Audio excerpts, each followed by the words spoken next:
Bonjour à toutes et à tous. Alors pour aujourd'hui, je vais vous montrer comment on peut coder dans cet exemple l'équation de la chaleur en utilisant les éléments finis en une dimension.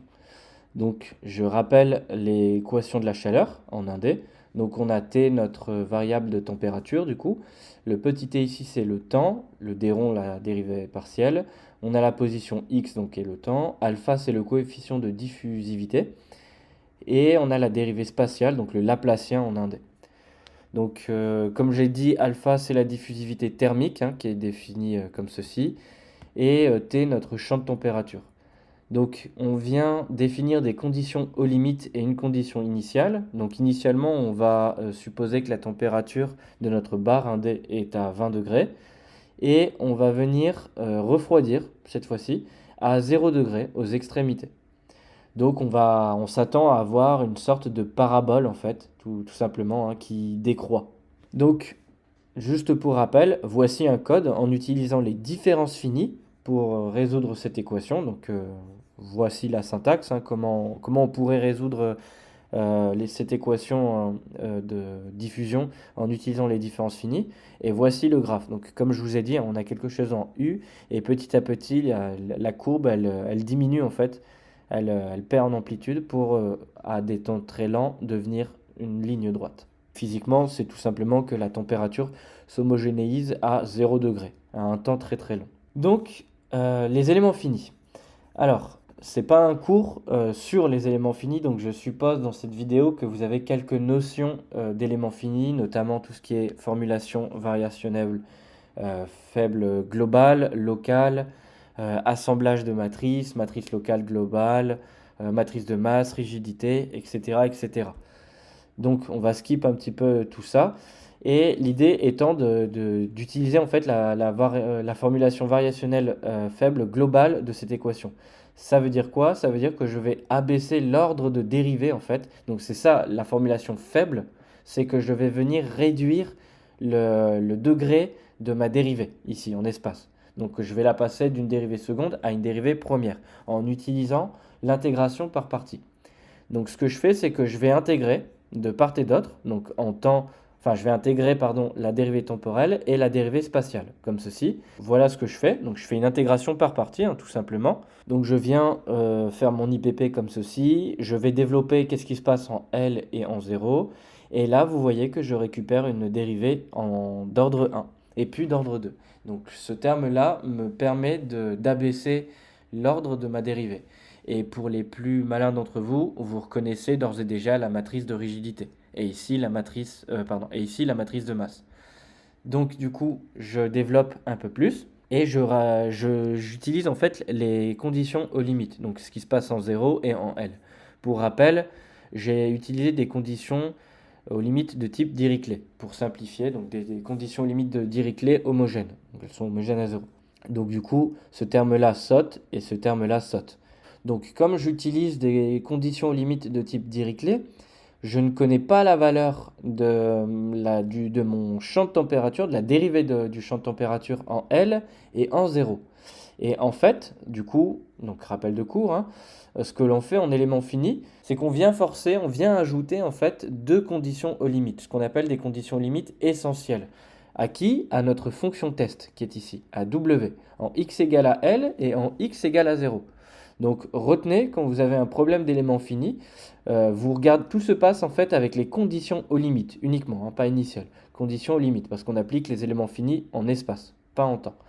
Eh bien, si vous avez des conditions de type Dirichlet, aux conditions limites, alors forcément, vous devrez par la suite imposer des conditions aux limites essentielles. Et par contre, si vous avez des conditions de type Neumann, alors vous n'avez pas besoin de conditions limites essentielles. Et on dit alors que vos conditions limites de votre problème, elles sont naturelles, parce qu'elles apparaissent naturellement dans la formulation variationnelle faible de votre problème. Donc de ce fait ici, ce que je vais faire, c'est que je vais donner deux conditions limites sur ma fonction test et elles seront directement mises à 0 pour enlever ce terme-là et enlever ce terme-là. Ce qui fait que la formulation faible de mon problème, elle s'écrit comme ceci. Vous voyez ici que je n'ai plus la dérivée seconde du champ de température, mais que la dérivée première. en espace et dérivée première, attention, droite. Pourquoi? Parce que ma fonction test ne dépend que de x. Dérivée partielle ici parce que j'ai x et t, et droite parce que j'ai que x. Et enfin, bien sûr, je peux dissocier les dérivées. Bon, c'est fait de façon peu rigoureuse, bien évidemment, mais en mécanique classique, eh bien, on se permet de faire certaines choses. Donc, on vient en fait sortir la dérivée temporelle de l'intégrale. On fait une interversion. Bien évidemment, il faudrait le prouver en utilisant des théorèmes mathématiques assez avancés pour justifier cette permutation. Très bien. Ensuite, du coup, donc cette écriture qui est ici, c'est ce qu'on appelle la formulation faible globale. Maintenant, ce que l'on va faire, c'est qu'on va passer à la formulation faible locale. Qu'est-ce que ça veut dire? Ça veut dire que ma barre 1D qui va de 0 à L, donc ma ligne en fait, ma ligne qui va de 0 à L, je vais venir la couper en un nombre fini d'éléments, donc éléments finis, hein, d'où le nom de la méthode, donc un nombre fini d'éléments que je vais appeler KI. Donc mes éléments, ça sera mes éléments KI, comme vous pouvez le voir ici. Et bien évidemment, ces éléments, je veux qu'ils se raccordent, je veux construire quelque chose de continu. Et ça, cette continuité va être assurée grâce aux termes de bord. Parce que les termes de bord, c'est ça qui va me permettre d'assurer la continuité en fait de mes éléments, de chaque élément. Un élément quelconque, il est tout simplement compris entre xi-1 et xi. Pouvez bien sûr commencer avec xi et xi plus 1, hein, mais par convention, notre élément ki est compris entre xi-1 et xi. Donc il suffit juste de reprendre cette étape-là, en fait, tout simplement, votre intégration par partie, pardon, eh bien il suffit juste de remplacer les bornes, en fait, des intégrales, et les bornes décrochées, par xi-1 et xi. Et quand vous faites ça, vous faites apparaître en fait ce que l'on appelle les termes de bord. Donc voici leur définition, hein. S1 de KI, alors c'est des conventions, hein. S1,2, S22, c'est purement des conventions.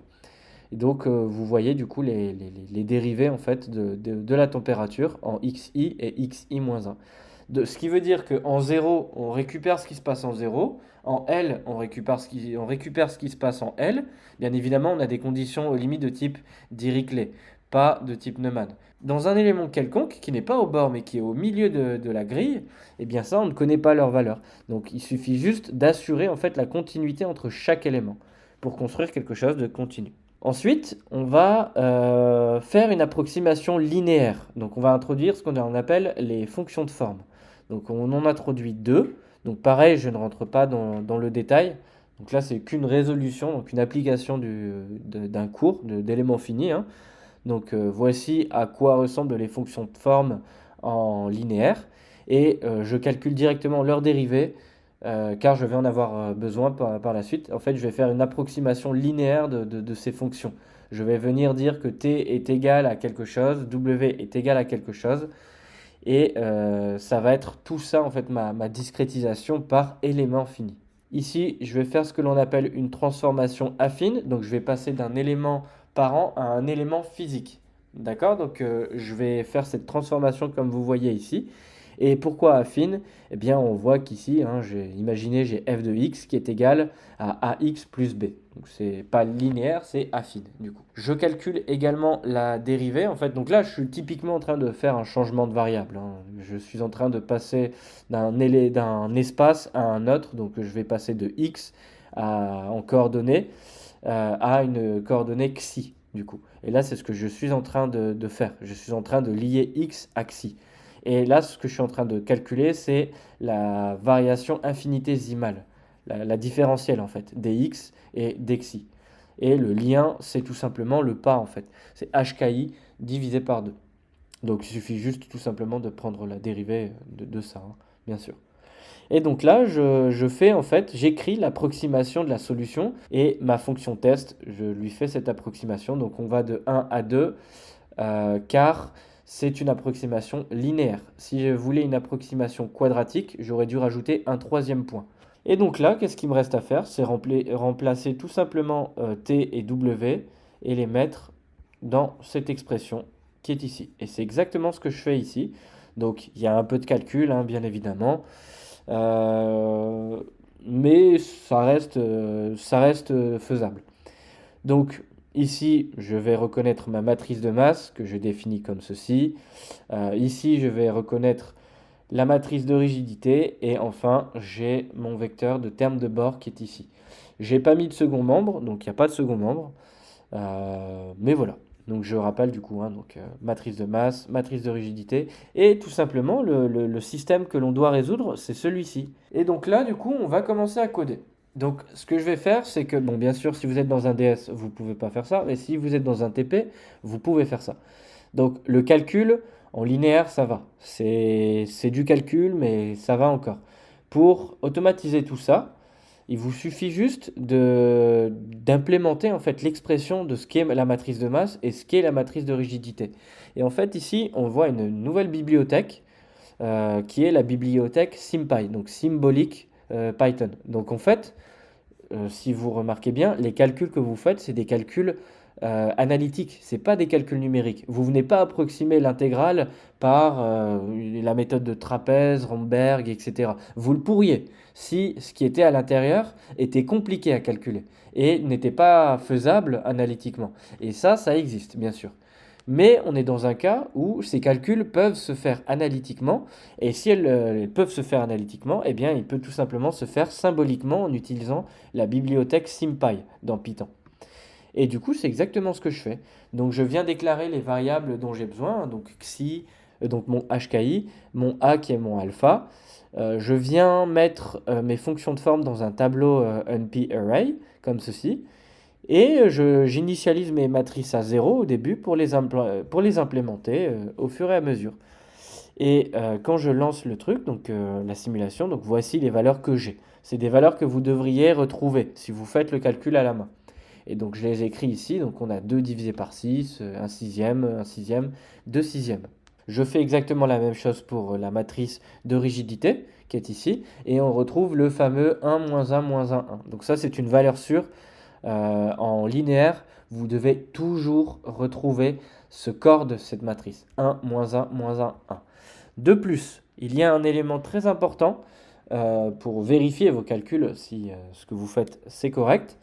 Si vous retournez à la définition de ce qu'est la matrice de rigidité, vous voyez que c'est des dérivés. Ce qui fait que c'est une matrice. Si on regarde cette ligne, par exemple ici, si j'additionne les coefficients de cette ligne, ça doit me donner 0. 1, moins 1, 0. Cette colonne, 1, moins 1, 0. 1, moins 1, 0. Et la ligne d'en bas, 1, moins 1, 0. Pourquoi ça fait ça? Tout simplement parce que si vous restez ici, vous êtes tout simplement en train de fixer une ligne et vous n'êtes plus en train de faire varier cette ligne. Et donc ça veut dire que votre fonction que vous êtes en train de dériver, elle est constante sur cette ligne. Or, la dérivée d'une constante, eh ben, c'est 0. Donc ce qui est vrai à la main doit être vrai numériquement. Votre dérivée de fonction numériquement, si elle est constante, elle doit s'annuler. Ça s'explique par la somme de ces coefficients qui vaut toujours 0. Et ça, c'est vrai dans n'importe quelle approximation, qu'elle soit linéaire, quadratique, cubique. Votre approximation de cette matrice de rigidité doit vous donner une colonne nulle en sommant, pardon, enfin pas la colonne nulle, mais la somme des coefficients de chaque colonne ou de chaque ligne doit être égale à 0. Enfin, on a les termes de bord qui sont comme ici. Donc du coup, notre système local, voici comment il s'écrit tout simplement. Matrice de masse fois vecteur temporel, donc la dérivée temporelle du vecteur t, et qui est égale à matrice de rigidité fois le vecteur t plus le vecteur second membre. Et que je peux réécrire tout simplement comme ceci. Et donc là, qu'est-ce que je vais chercher à faire? Donc c'est tout simple, je vais tout simplement chercher à calculer mon t point, hein, donc la dérivée première de ma température. Je donne un exemple ici. Donc comment ça se passe? Donc je définis deux éléments, l'élément K1, l'élément K2, qui est comme ici. Donc voilà, hein, comme on peut le voir là. Et je simplifie les calculs en disant que je fais une discrétisation qui n'a pas constant. Donc ça veut dire que la taille de chaque élément KI sont les mêmes. Donc K1 a la même taille que K2, la même taille que K3, etc. etc. Ça simplifie les calculs. Bien évidemment, l'atout phare des éléments finis est le maillage adaptatif et donc à pas non uniforme. Et ça c'est énorme, c'est quelque chose de vraiment très puissant. mais on fait quelque chose de très simple. Et ensuite, je procède à l'assemblage. Donc, j'assemble en fait mes deux éléments. C'est-à-dire que j'ai un élément à gauche, un élément à droite, donc K1, K2, et je vais venir les coller. Et ces termes qui sont ici, de ce second membre, vont me permettre de coller ça. Et comment je le vois? Tout simplement avec les extrémités de l'élément précédent et le premier terme de bord de l'élément d'après. Ici, j'ai K1, j'ai K2. Eh bien, on voit que j'ai moins S12 de K1 et j'ai S11 de K2. Eh bien, leur somme, ça doit toujours valoir 0. Pourquoi? Parce que ça doit être la même chose pour que je puisse coller K1 à K2. Si j'avais quelque chose de différent, c'est d'ailleurs pour ça que j'ai mis 0, hein. Si j'avais quelque chose de différent que 0, alors forcément c'est discontinu. J'ai deux éléments, il y en a un qui se chevauche, il y en a un qui... Il y a une discontinuité entre les deux. Or, c'est pas possible. Donc, retenez que quand vous faites l'assemblage, eh bien, le terme de bord de l'élément précédent avec le terme de bord de l'élément suivant, eh bien, quand ils viennent s'ajouter, ça doit valoir 0, toujours. Et enfin, voici le système du coup global. Donc là, comme j'ai assemblé les deux, on parle plus d'une discrétisation locale, mais globale. Et finalement, ce que je fais, c'est que je ne connais pas S11 et S12, parce que je ne connais pas les dérivés temporels en ces points, parce qu'on se rappelle, du coup, comme j'ai fait l'assemblage, là c'est 0 et là c'est L, hein, et ici c'est un point intermédiaire. Or, je connais T1 et T3, parce que j'ai des conditions limites de type Dirichlet. Ça vaut 0 en T1 et 0 en T3. Eh bien, ce que je vais faire, c'est que je vais venir partitionner mon système, en fait.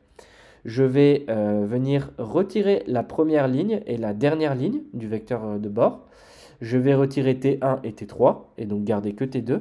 Je vais venir couper ma matrice et à la fin je vais garder uniquement le terme qui multiplie T2 en suivant cette ligne-là. Donc c'est le 2 qui apparaît ici, multiplié à moins alpha sur H.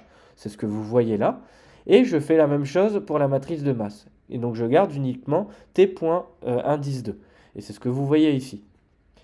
Et finalement, du coup, bah, c'est juste une équation différentielle, hein. Donc on reconnaît le logarithme népérien et j'utilise tout simplement la condition initiale en intégrant ça de part et d'autre. Donc je vais avoir le ln de ma température, enfin T2 quoi, ln de T2 qui va être égal à moins 3 alpha h carré fois T plus une constante en passant l'exponentielle.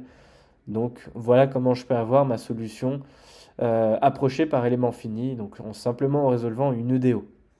Et donc pour coder tout ça, j'ai déjà codé mes matrices de masse et rigidité.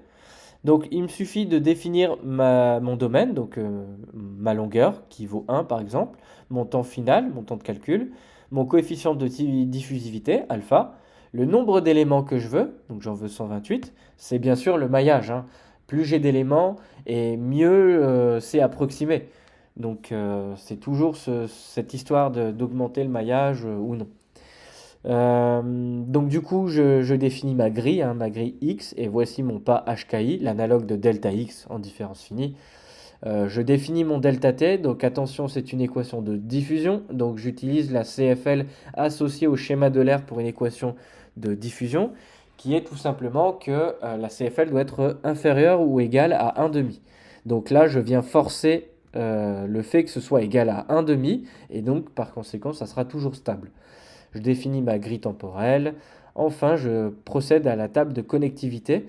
Donc ça, c'est pour lier par la suite quand je procède à l'assemblage, en fait, tout simplement. Et voilà, donc je définis mes matrices de rigidité et masse globale.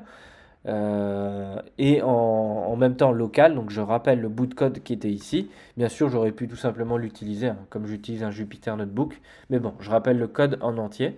Et enfin, ces lignes-là, c'est des lignes qui me permettent tout simplement d'assembler mes matrices locales de masse et de rigidité. Donc ici, vous voyez, j'avais deux éléments distincts, je les ai assemblés. Comment je les ai assemblés? J'ai tout simplement numéroté en fait ici. Ici, je vais numéroter un 1, 2, et là j'ai 1 et 2.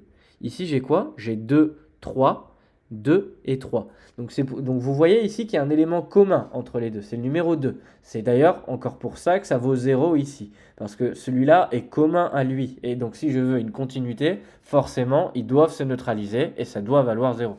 Sinon, j'ai une discontinuité. Cependant, j'ai 1 et 3 ensuite. Eh bien, tout simplement, j'ai juste à faire une matrice globale. Donc, comme j'ai 1, 2, 3, je sais tout simplement que ma matrice sera de taille 3 fois 3. C'est pour ça qu'ici, j'ai une matrice de taille 3 fois 3.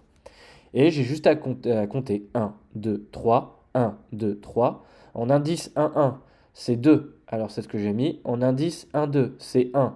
C'est ce que j'ai mis ici. En indice 1, 3, bah, le 3 n'existe pas ici, donc automatiquement c'est 0. Pareil, ici, l'indice 1 n'existe pas, donc ici, bah, c'est 0. Et l'indice qui est commun à eux, donc c'est une somme, par exemple l'indice de 2, bah, c'est 2 plus 2 qui est ici, et c'est pour ça qu'il y a le 4 qui apparaît ici. Donc c'est comme ça qu'on procède à l'assemblage, et c'est exactement ce que je fais ici. Je viens en fait sommer et égal. En fait, cette notation plus égale, c'est ça qui est égal à ça plus ça. Donc en fait, je peux l'écrire tout simplement comme ça, hein, bien évidemment. Et je retire le plus égal. Mais pour aller plus vite en Python, donc la syntaxe, je l'écris comme ceci. Et en fait, ici, qu'est-ce qu'il me suffit de faire? C'est partitionner le système. Donc, qu'est-ce que je vais faire? Je vais retirer la dernière ligne, parce que dans notre problème, on connaît la solution au bord, en fait. Les deux solutions, enfin, on connaît la valeur de notre solution aux deux extrémités, en haut et en bas, enfin à droite et à gauche plutôt, vu qu'on est selon x. Et bien du coup, je vais retirer la première ligne et la dernière ligne, première colonne et dernière colonne. C'est exactement ce que je fais ici du coup. Là, j'utilise un schéma de Crank-Nicolson. Donc c'est un schéma qui est utilisé souvent en pédagogie, hein. En éléments finis, on utilise souvent un schéma de Crank-Nicolson. Donc là, c'est un schéma d'intégration temporelle, hein, comme un autre que j'utilise. Et du coup, donc, bah, je résous mon problème. Donc, je déclare mon vecteur solution. Initialement, ça vaut ça. Voici mes conditions aux limites. Donc, je connais ces valeurs. Et je viens tout simplement résoudre mon système avec ces lignes qui sont ici. Et je viens plotter. Et là, on remarque que j'obtiens le même résultat qu'en différence finie. Et heureusement, bien évidemment. Donc, voici comment coder les, comment coder une EDP, une équation en utilisant les éléments finis. Donc j'espère que vous avez compris cette vidéo. Bien sûr, ce code sera sur mon GitHub, donc n'hésitez pas à y jeter un coup d'œil. S'il y a quoi que ce soit que vous n'avez pas compris, n'hésitez pas à m'écrire en commentaire, j'y répondrai. Et sur ce, à la prochaine.